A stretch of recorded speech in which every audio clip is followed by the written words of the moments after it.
zëdhënës i kryetarit Partisë Demokratike zotit Berisha dhe një nga njerëzit më paqëtor, më pozitiv në atë parti dhe pastaj sigurisht keni ndjekur karrierën tuaj. Çfarë po ndodh në parti? Tani humbi dhe thotë s'kam humbur. Shiko, lidhur me pozicionin tim me PD-n, nuk është se kam qenë ndonjëherë në figurë, s'kam qenë asnjëherë antar i Këshillit Kombëtar, asnjëherë në kryesi apo në forume. Nuk kam patur asnjë pozicion tjetër publik të mbështetur nga PD përveç angazhimit në rikthimit në Ministrinë e Jashtme, se unë kam qenë në Ministrinë e Jashtme, jam larguar në 95-ën me vullnetin tim dhe kam shërbyer 2 vite si zëdhënës i PD-s dhe pastaj në zyrën e shtypit. Dhe në vazhdimsi, sigurisht, unë betim një demokrat më i vjetër se doktori 2 ditë. Sepse unë kam qenë student dhjetori.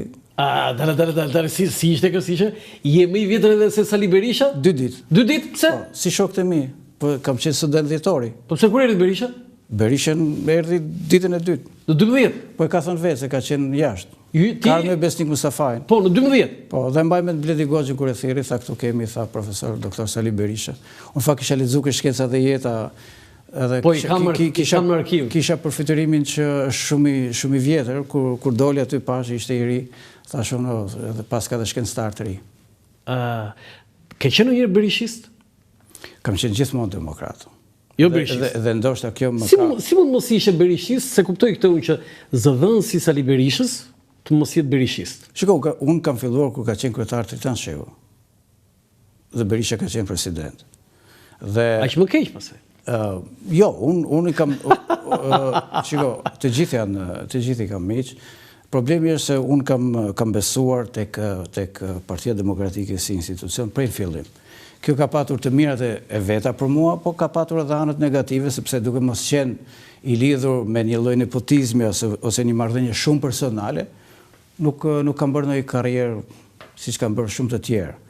Unë i kam besuar idealeve të mia dhe i besoj edhe sot. Domethënë, jam 30 vjet demokrat, nuk kam ndryshuar asnjëherë parti. Jo, edhe fraksionet. Llogarit dalin 30. Të gjitha 30 e sa 35? 35. Edhe kur ka patur fraksione që miqtë mi janë ndarë, kanë krijuar fraksione. Ti nuk je ndarë? Asnjëherë. Edhe ofertat që kam patur gjithmonë i kam thënë. Sipas statutit Partisë Demokratike, kryetari që u mbet zgjedhjet duhet largohet dhe nuk duhet kandidojë më.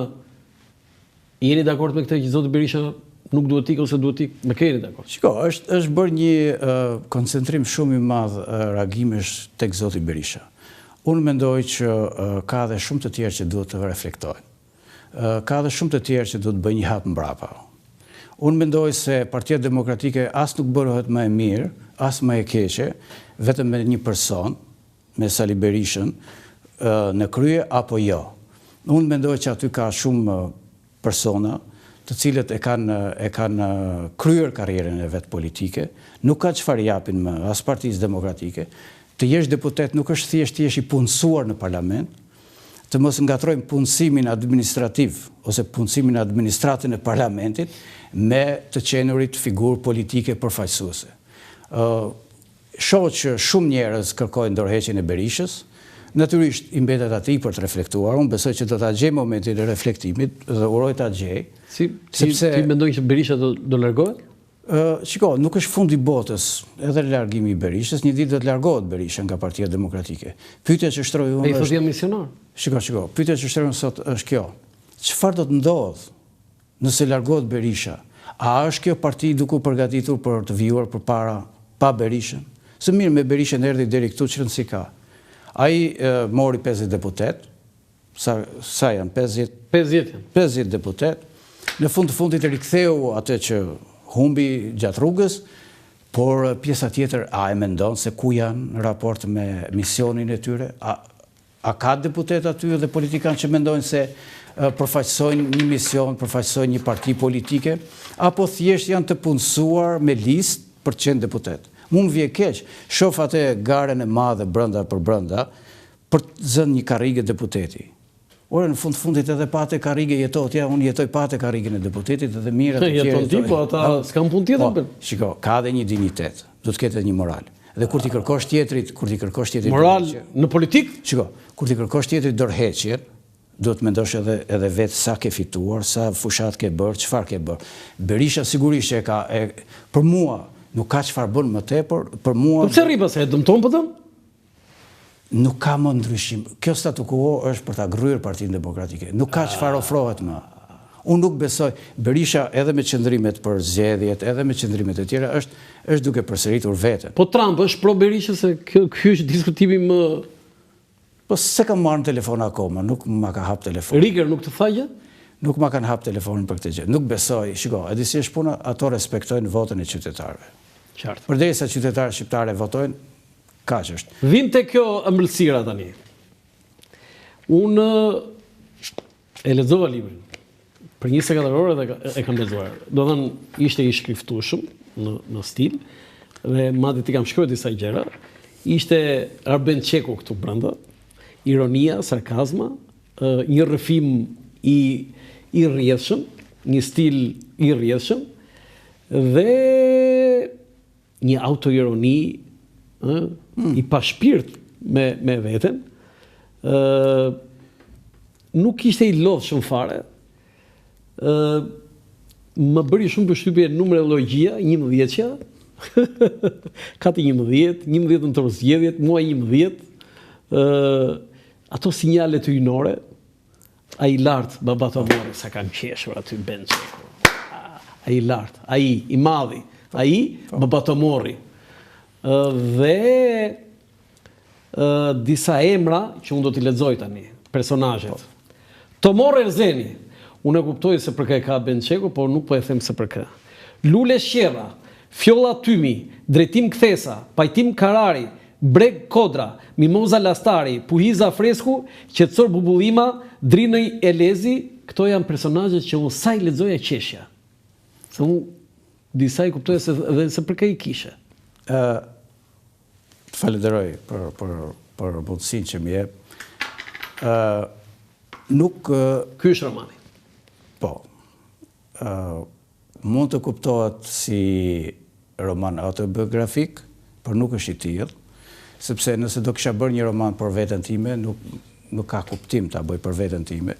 Por unë aty nëpërmjet këtij romani paraqes dramën e mira. Jo, fakti që ke në vetën e tretë u njerëz, do të thënë që mund mos e kesh për vetë, ha. Çiko, të gjithë kur shkruajnë e përjetojnë kanë një pjesë të realitetit të tyre. Është hipokrizi të thush e gjitha është fantazi. Absolutisht. Jo. Se titulli i njerëz për veten tënde, kandidat ti. Jo, në qoftë se do ishte ashtu, do ishte analizë, do të ishte një ese, po kjo është roman, është thrill. Jo, ky është roman dhe pyetja e parë, përpara se të shkojmë tek këto pyetjet e tjera, pse u futen letërsi? Unë nga letërsia vi. Unë me firmën e Dritoragollit kam shkuar në shkollë. Si talent. Në cilin vit? Po, në 89-ën, një vit mbasi. Po gjuhë letërsi? Po. Po një vit nuk ma dhanë shkollë. Nuk ta dhanë shkollë? Ti jetoj atëre? Kam punë në Durrës, kam punu në fermë. Ke punu në fermë një vit? Një vit, po. Po çfarë bën në fermë? Punë krau, punë si gjithë tjerët. Vilje? Punë bujqësie, jo vjelje, kishte punë më të vështira. Do të bëhet të kështu, hapje toke. Hapje toke, gjithë punët e bujqësisë. Sa e bukur ka, ambasadori, po prandaj kuptoj që Ben Çeku pse e punëtor ti, se ti ke bërë më të vështira. Madje kam punuar për shembull edhe në Ersek kam punuar. Në Ersek? Po çfarë në Ersek? Po pse a je nga Kuksi ti? Po jemi larguar në vitet 80. Në vitet 80 nga Kuksi? Po. Në cili fshat i Kuksit je? Lusen. Po pse ikët në vitet 80? Po ikim prindrit për të punuar, për të bërë një jetë më të mirë, edhe atëherë. Jo, si ishte lehtë atëherë. Ishte emigracion edhe atëherë. Jo, po si ishte lehtë. Shumë e vështirë. Po, dhe çfarë punë bënin prindit?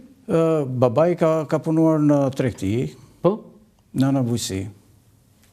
Po dhe Dritoragollit ty si jepnin të drejtën studimit, ti mbarove gjimnazin? Nuk ma dhanë, sepse kisha botuar edhe poezia. E kisha botuar ku? Te cilat e drita, te Zëri i Rinis? Jo, te Zëri i Rinis. Te Zëri i Rinis. Kisha marrë dhe i çmim dytë në Durrës për poezi. Në Durrës gjithmonë, çfarë gjimnazi në Durrës? Kam qenë Katuntri.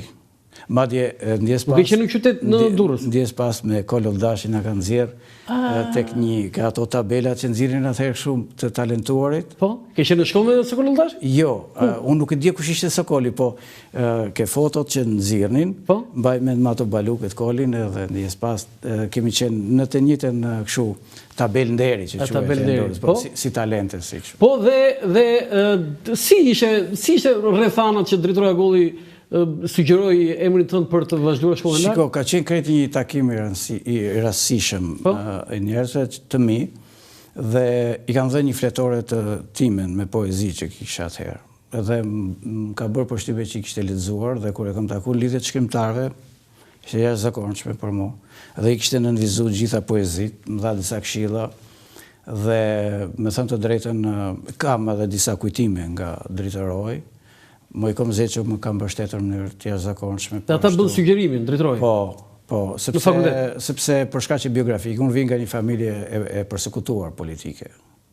Ore, tani e përsekutuar që dhe të shuan Durrës, tani sikur s'u del llogaria më. Ikëm nga fshati. Kemi ikur. Çfarë dënimi kishit ju që ishit përsekutuar? Po gjyshi im ka qenë në burg në Tepelen 5 vite. Në cilat vite dhe për çfarë? Deri në 54-ën. Dhe për çfarë? Po për thjesht mbështes të këto diversante në familja jonë është familje madhe. Kemi patur shumë probleme me regjimin, kemi të pushkatuar nga regjimi komunist. Kemi njerëz dhe ishte unë diversant.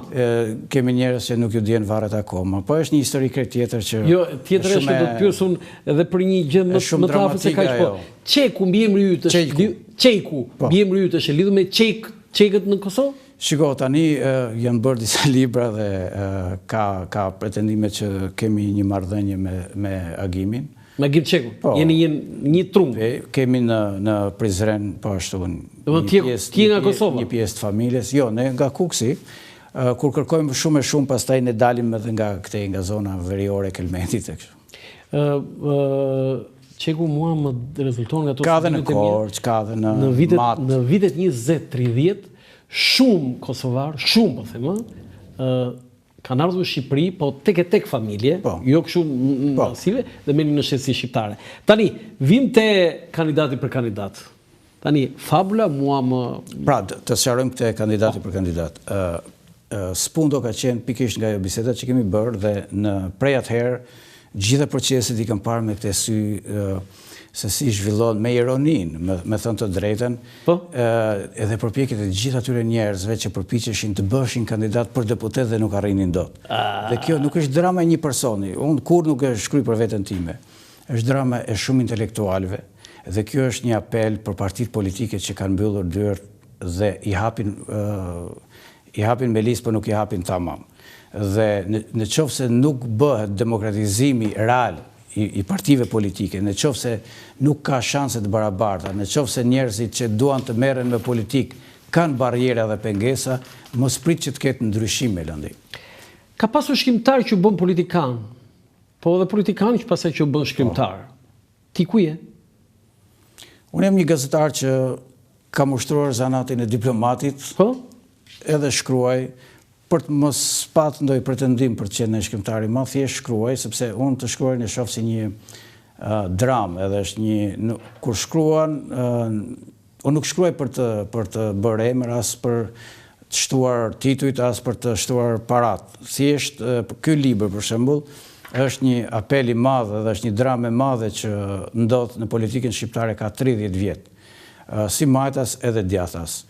Kemi njerëz që përcaktojnë fatet e intelektualëve dhe njerëzve idealist në mënyrë të pamerituar dhe kemi një grup njerëz që gjithmonë janë aty në obor dhe kemi disa të tjerë që sillen me dëshirën për të dhënë një kontribut dhe nuk i qas njëri. Dhe ky është një libër që i drejtohet gjithë politikës shqiptare, pavarësisht se një pjesë sot është në pushtet, por edhe atje janë probleme të mëdha të karrierës, të meritokracisë, të përfqirjes së idealistëve. Dhe nuk ka një mendim ndryshe. Vinjere bëhen forume politike, edhe majtas, po edhe djathtas, dhe nuk ngrihen t'i thonë mendimet. Dhe vetëm kur ndodhin ndryshime të mëdha, atëherë fillojnë edhe mbajnë fjalime, jo po ndodhi kjo, jo po ndodhi ajo. Po ti ku ishe? Ose përcjell atë titullin, po ku ishe ti Adam? sepse i kam vënë re, domethënë këto qasjet sezonale. Unë mendoj që duhet të ketë një qasje pak më serioze dhe njerëzit duhen respektuar kur vin trokasin për dën kontribut politik. Do lexoj një pasazh. Deputeti Pajtim Karari ishte nga ajo skile që e dinte sekretin e kësaj marrëdhënie të kryetarit partisë me Breg Kodrën, sepse në mirëbesim babai i kryetarit Drino Erzeni ja tregoi me qëllim që të ruhet nga Uria Hipi i letrave të partisë. Pajtimi e pyeti Drinon se çdo të thoshte Uria Hip, sepse i kishte dëgjuar si emër, por nuk e njinte si person. Nga ta njinte Dickensin.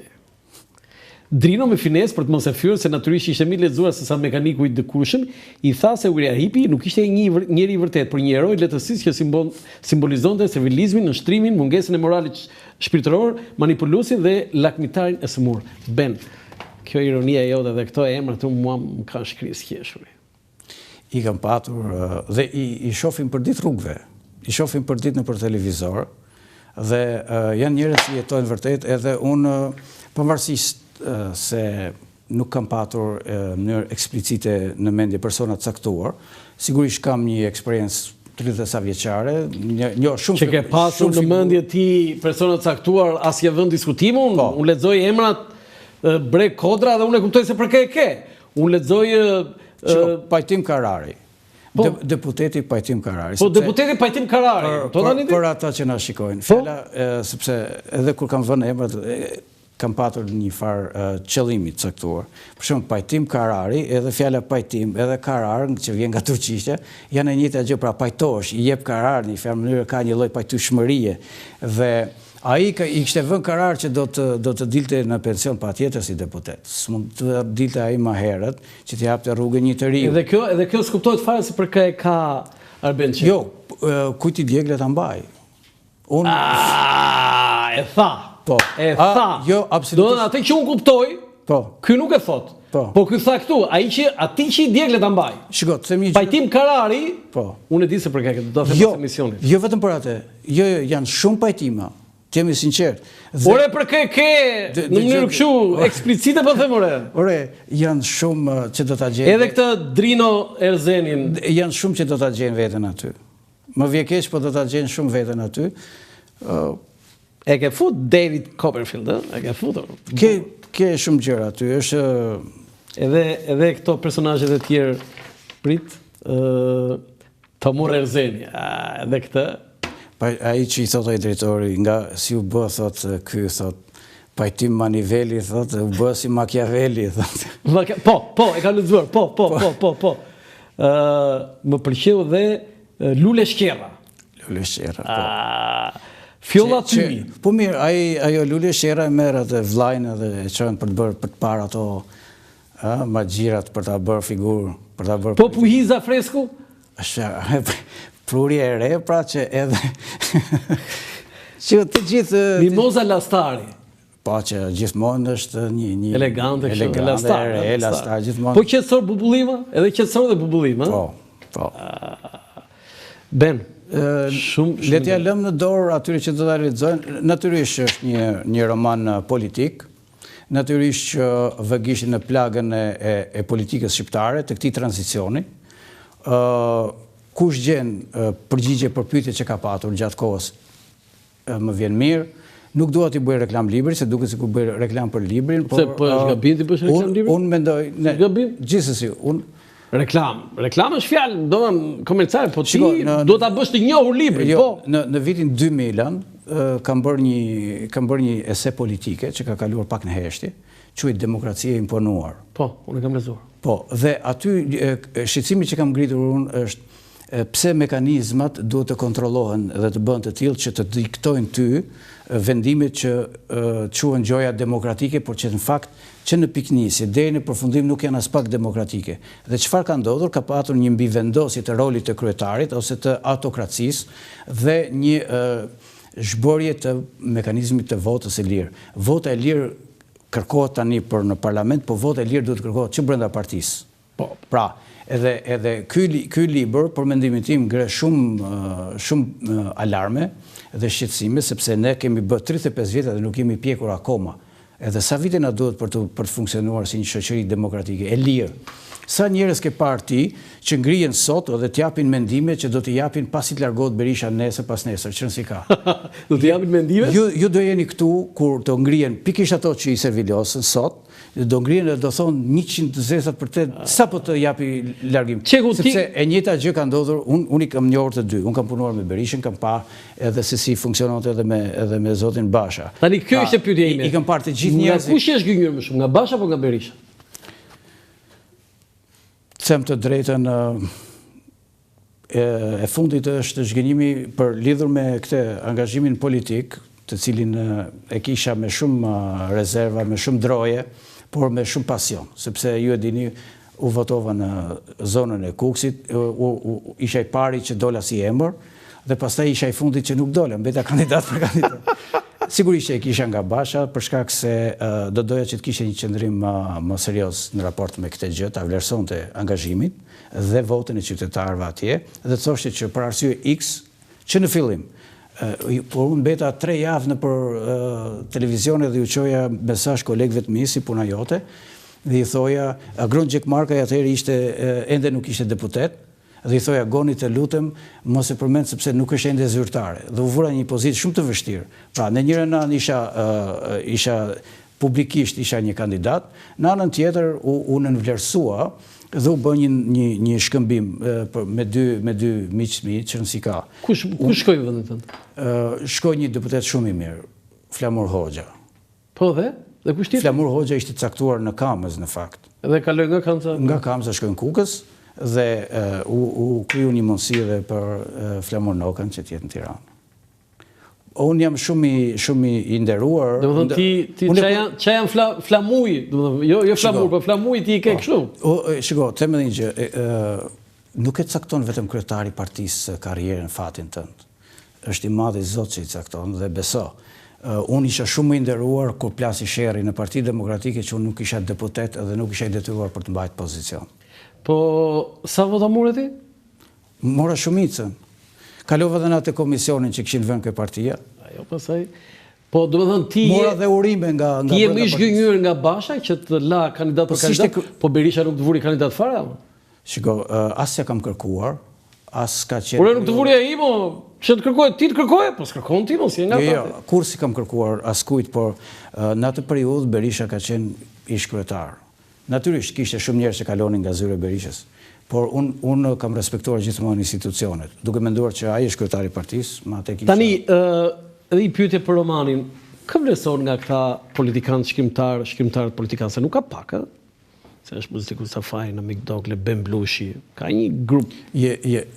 Është një klub shumë interesant, shumë i mirë, janë të gjithë të kulturuar, pikë pari, janë shkriptarë të formuar, janë shkriptarë që minimalisht njohin 1-2 gjuhë të huaja që lexojnë gjuhë. Dhe lexohen romanet e tyre. Dhe sot është sfidë, është një shkriptar që ti jesh në treg, të bësh një emër se dhe duke qenë në politikë. Edhe duke qenë politikë. Se kjo është e rëndësishme.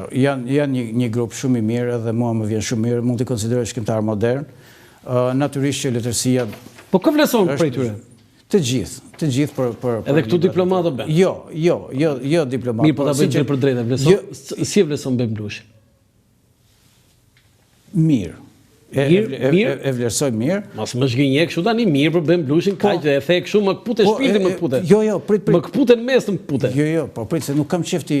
by the way, më falë, më që se rafjala. Besiku Safaj. Beni për shumë ka shkujt atë kandidati për atë të... Po e kështë shumë, specifikisht për një kandidat, kurse unë kandidat për kandidatën. E burë. Po Beni është një romancier shumë i mirë, shumë i kulturuar, shkruar në tekst shumë të mirë dhe beso ka një kulturë të madhe të shkruarit të tekstit, Ben Blushi. Besiku Safaj? Shumë i mirë, Besniku është zakonisht shumë i mirë. Kam lexuar në përgjithësi gjithë librat e tij. Biles së fundi lexova dhe një libër që më kishte mbetur pa lexuar, Fati i Marr, një libër shumë i mirë. Por është edhe Ahmet Preçi që po bëhet një shkrimtar shumë i veçantë. Mirë, jo flas tek ta shkrimtar, po patjetër politikan. Po. Për Besiku Safaj, sado që shkruan dhe këtë që përmande se isha edhe në promovim dhe e kam lexuar, por përmes krimeve dhe mirazheve mua më pëlqen shumë. Nuk e zotësoj dot me asnjë. Je dakord me mua? Është pak a shumë edhe në atë si që ka pas bërë një fletore rezervat. Dikur edhe... Shko, Besniku është një penë e mpret, është shumë i menqur. Është i menqur, ka durim për shkruar, dhe është nga të paktët ndoshta, mendoj, nuk e di, që shkruan me dorë. Unë për shembull shkruaj direkt në kompjuter. Besniku shkruan me dorë. Po, i shkruan me dorë të gjitha, i ka dorëshkrime kështu me dorë. Ne gënjem kur themi lexove dorëshkrimin tim, ndërkohë që... Ai nuk është, ai është kompjuterizimi tim. Po. Është mirë, ka dhe femra që janë, për shembull, Flutura Açka është... Flutura, po si politikane? Sepse tani ka edhe eksperiencën si politikane dhe... Nga brenda dhe? Shof tani se... Nga brenda? Po, do ketë prodhimtari tani. Ka shumë që besoj që do të bashkohen në këtë... Tani, do të pyes diçka edhe për... Partia Demokratike 4 fitore, 4 herë fituese zgjedhjeve, Partia Socialiste të majtë 7 herë, në 11 zgjedhje. Duke se... E rëndë është kjo. Shiko, në demokraci asgjë nuk është e rëndë, në demokraci gjithë duhet përgatiten të japin maksimumin. Nuk flas. Aman mos e fol si ambasador. Jo, sinqerisht. Aman se ti jo aq mirë, po ty e di kur flet kështu ti si zgjo unë, po të piskoj. Jo, nuk flas dot si militant se s'kam qenë kur militant. E beson që militant unë atë e the ti. Shiko, unë po që të thuash, po tani demokracia, po 4 mandate rresht në opozitë. Po, do të ulim kokën të kuptojmë pse kemi humbur. Po s'ka reflektim atje. Ky është problemi atje. Po, këtë synon ky libër, që të bëj një reflektim, që mos ti... Shiko Beni, shpeshherë është marrë a priori si fitore, sepse kemi kryetarin, kemi ish presidentin, edhe me këtë fitojmë, kemi edhe presidentin Trump, por në fakt harruan që fitoria vjen nga poshtë, vjen nga populli, nga qytetarët. Ne duhet mësomi të kërkojmë falje njerëzve për gabimet që bëjmë brenda për brenda. Ne duhet bëjmë respektin... Ata po shajnë popullin. Po ti mendoj që do fitohet me këtë... Ore përgjegjës është populli, do ndroj popullin. Janë sfida tjetër, janë zgjedhjet lokale. Unë mendoj që sot, ndoshta që dje, duhet kishte filluar refleksioni dhe reflektimi për përgatitur zgjedhjet lokale. Ja, po ti s'është bërë analizë të bëhet shtator, se 2021 nuk u bë analizë. Do të them edhe i gjatë fundit edhe se nuk duhet ta zgjas këtë punën e politikës. Por kam qenë ndërmjetës për të futur Partinë Demokratike të zgjedhjet lokale në 2019. Po kjo është një histori më vete. Ke qenë ndërmjetës? Po pse si fute? Pyesni zotin Basha. Këtë pyes më? Pyesni zotin Basha. Pse? Pyes unë Lulzim Bashën me 1500 vota? Qa thua, më? Jo, ishte kryetar partia atëherë. Ore, 1500 vota që mori tani, ore? Ore, pyete pse nuk hyre në zgjedhjet lokale kur u bën dakord për të bërë negociata. Është një kapitull që është... Po pse nuk u fut? Po pyeteni pra, nuk e di ashtu. Jo, unë nuk e pyes për vete, se nuk mund pyes një me 1500 vota. Ai ka marrë 1500 vota, 9 vjet kryetari PD-s, dhe të marrësh 1500 vota, më fal. Nëse personazhet që u angazhuan nuk do kishin sot poste të rëndësishme publike në Europë, unë do t'i përmendja me emër.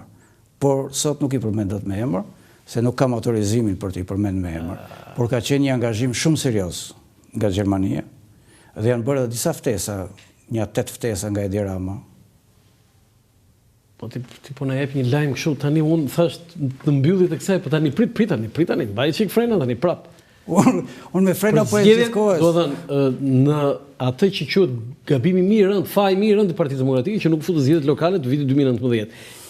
Janë bërë negociata që ata të futeshin, duke lëshuar dhe duke i dhënë benefite. Sigurisht. Politike. Dhe cilat ishin benefite? Një. U kërkua për të ullur në bisedime, për të... Me Partinë Socialiste, me Rama. Sigurisht, Rama pas e bëri ftesat nga ana e vetë. Po, e mbajmë. Ka bërë një 7... Letra e bla bla bla. Ka bërë një 7 publike, sepse do të tregon se unë jam i gatshëm për bisedime. Po, dhe? Dhe unë nuk e di ku mbeti topi pas. Po kush e bëri? Kush e pengoi? Pa, pra, kush e pengoi? Nuk e di. Po që pengoi Berisha. Jo, nuk... Kryetari i partisë ishte Lulzim Basha dhe unë po të them. Do të pyesni zotin Basha pse nuk hyri pasi pati dhe negociata. Kishte mbështetje për të Ben, nuk e pyes Ben. Është shumë e dhimbshme, dëgjoj Benin. Po nuk e pyes o Ben. Unë se pyes. Ore, o Beni, si mund ta pyesësh tani me 1500 vota? Ore ti je i nderuar, ti më vërtet ngele kandidat për kandidat si ky titulli ore. Po ty të votuan njerëzit. Jam shumë i nderuar. Ty të votuan njerëzit. Po 1500 vota? Shiko, mua biles që ta dish nuk më është dhënë ndonjëherë mundësia t'i falenderoj gjithë ato demokratët e Kukësit që votuan për mua. Unë vërtet nuk bëra shënime mbrapa sepse nuk doja të përfshija në konflikte, por realisht kam një pikpyetje shumë të madhe Landi.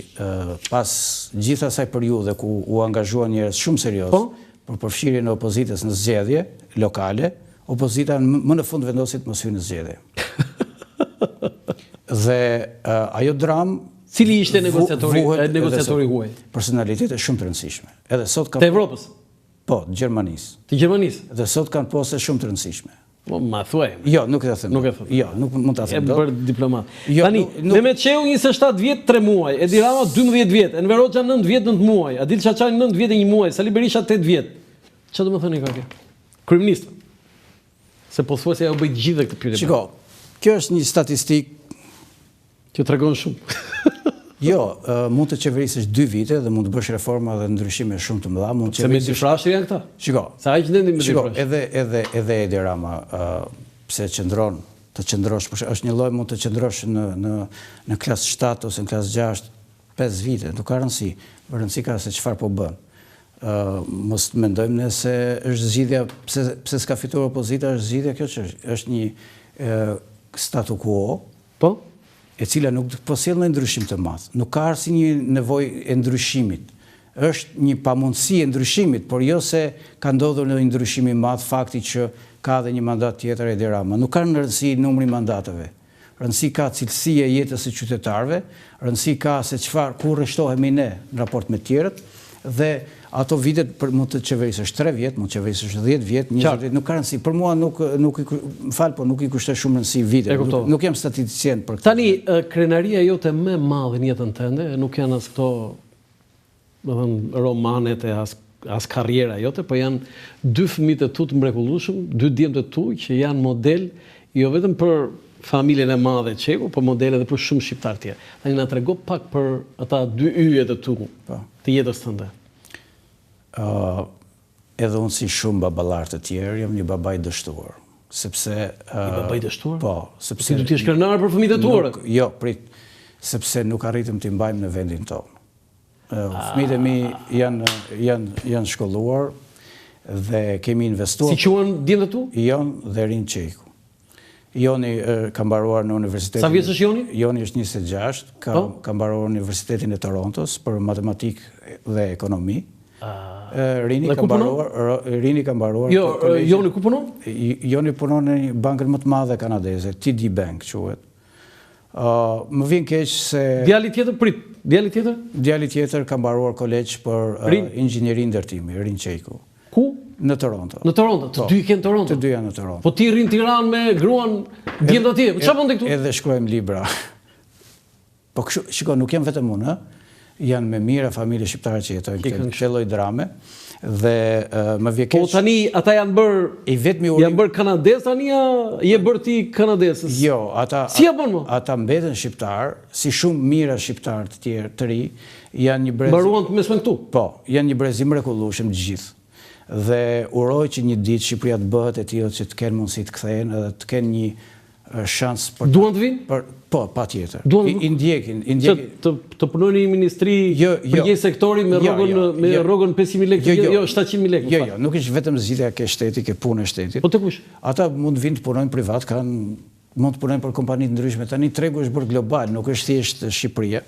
Por kur thash një babaj dështuar, thash në kuptimin që ne nuk po i mbajmë fëmijët tanë këtu dhe këtu jemi të gjithë nga pak fajtor, sigurisht, që nuk ngremi zërin siç duhet, që i bëjmë konformistin dhe në kohë diktaturës dikush ngrihej dhe mbante një fjalim edhe e mendonte që të shkonte edhe në burg, por atë që mendonte e thoshte. Sot është për të ardhur keq, që në forume politike, në forume publike, njerëzit e për typin të vërtetën nuk e thonë. Dhe për aq kosa ne bëhemi... Pjekë e thënë? Jam përpjekur, por nuk kam patur mundësi... Po ku të pyet ty, Joni dhe Rin, ku të pyesin djemt do ikin ata, do studiojnë ku duan ata? Nuk e thash për raport me fëmijët. Po jo, se the janë babaj dështuar. Raport me shoqërinë. Si e the këta janë babaj dështuar? Po pyetje edhe të tjerë që u kanë ikur fëmijët. Një sekond, ty të kam parë babajin më të përkushtuar, edhe kur mbaronim gazetën Panorama në orën 12:01 natës, edhe shkonim në shtëpi, thoshe po ha buk atje, kalamajt janë në gjumë, kam frikë se mos i zgjoj? Nuk është thjesht një raport ndërpersonal i imi me ta, sepse ne jemi një familje lumtur edhe kështu si jemi të ndarë në një farë mënyrë, sepse ato kanë... Vinë shpesh këtu? Vinë shpesh, edhe unë shkoj shpesh. Edhe ti shkoj shpesh? Po, shkoj shpesh. Minimalisht 4 herë në vit, po. Në Kanada, ha? Po. Tani më duket si rrugët dikush me Tiranë Kukës. Që më the, më bëndë që këtej mafja. Që ishte 8 orë. Tani atë romanin për këtë babaj dështuar, dhe e vure titullin me, babaj dështuar. Ja, nuk besoj që do t'a shkruaj. Ce? Pa nuk ka që t'i shkruaj. Bukur ma, që kandidat për kandidat. Realiteti e te i kalon në letërsi. Kështu që është një dramë që besoj kanë shumë familje shqiptare që vuajnë edhe kur e thash në emër gjithë atyre që i takoj. Çfarë thonë djenë kur lexuan këtë kandidati për kandidat? Qeshën? Me thënë të drejtën u kam bërë surprizë. Nuk dinin? Nuk e dinin askush. Po kur e lexuan? Tani ju kam thënë për ta lexuar, nuk e di. Përgjithsisht... Mos kanë harruar shqipen ore? Jo, absolutisht. Në çuditë tani? Jo, shqipja përkundrazi janë të angazhuar, sidomos Joni është i angazhuar me të rinj shqiptar në Kanadat dhe është për ta... Votuan çunat? Janë mira shqiptar në Kanada. Po e di, po votuan djemt? Nuk i kam pyetur. Ore, unë po them, jo për kë votuan, a votuan? Nuk i kam pyetur. Po ti s'qenge babaj dështuar, ti qenge... Dështar, ki madhë. E the ti se thash kur. Shiko, ka një gjë. Ore, të pak të votonin, ore. Dëgjoj Benin, kanë tjera prioritete. Edhe me thënë të drejtën. Po, edhe me thënë të drejtën, dëgjoj, këto zgjedhje kanë qenë zgjedhjet më qesharake që kanë ndodhur ndonjëherë. Dhe mundësia për të zgjedhur atë që ti do ka qenë shumë e vogël. Edhe shi çfarë ka ndodhur me votën e diasporës. Sot fillojnë akoma duke diskutuar votën e diasporës, është për të ardhur keq që diaspora nuk pati një përfaqësim të vetin, mjaftueshëm këtu. Kemi ricikluar njerëz që kishin dalë nga politika, kishin dalë në pension politike dhe i kemi rikthyer si përfaqësues diasporës, dhe asnjë nga diaspora nuk është aty. Ku janë të rinjtë e diasporës? Vetëm në Toronto mund të ketë mbi 6.000 të rinj. 6.000 të rinj? Po, sigurisht. Vetëm nga Fierje, nga Tirana mund të jetë 20.000 shqiptarë në Toronto. Kështu që është një dramë që meriton. E mbyllim Bençeku se ma kpute shpirti me këtë janë babaj dështuar. Unë do ta mbyll. Shiko, unë do të merreni, lexojeni këtë romanin Kandidati për kandidat, se nuk do zhgënjiheni. Arben Çeku ka bërë një roman me të vërtetë është kështu për të lexuar tani në plazh, në këto ditë të nxehta, kështu për ta marrë me vetë. Që diskutohet për vjedhjen e votave brenda jashtë partisë. Brenda dhe jashtë partisë. Ku armiku është edhe jashtë edhe brenda. Lidhur me babajnë e dështuar, po vë një bast në kohë, uroj ta mbash djalin këtu. Po që se ikën djali do mbësh një mesazh. I thuaj që edhe unë jam. S'të premtoj dot, sepse ata janë të lirë, the vetë janë të lirë. Janë të lirë pra. Por nuk ndikoj dot. Ne dhe Shqipëria ka për detyrë të përgatisi Shqipërinë për brezin e ardhshëm. Ne nuk po e bëjmë sa duhet, prandaj jemi të dështuar. Okej. Arben Çeku, të falenderoj shumë për këtë intervistë shumë dimensionale. Nuk ishte vetëm një. Shumë faleminderit. Dhe të uroj suksese për romanin Kandidati për kandidat. Faleminderit Landi. Të nderuar teleshikues, ky ishte emisioni për sot nga unë Lënë Qafoku, mirupafshim.